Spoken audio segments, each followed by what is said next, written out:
বিষ্ণু ইসা ইসলাম বলেন সালাসাতুন লাহুম আজরান, 3 শ্রেণীর ব্যক্তি আছে যাদেরকে আল্লাহ যে কোনো কাজ করলে ডাবল রিওয়ার্ড দিবে, ডাবল।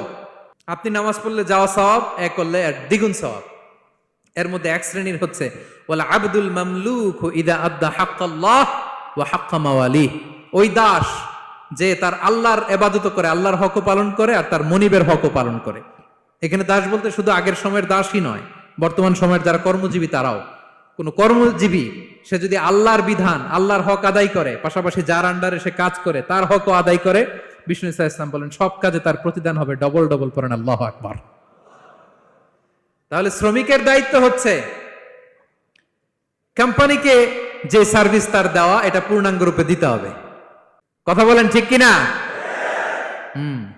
আপনার মালিক আপনার কাছ থেকে এটা প্রাপ্য, এটা তার অধিকার, বিশ্বস্ততা। ইন্না খায়রা মান ইস্তাজারতাল কবিউল আমিন।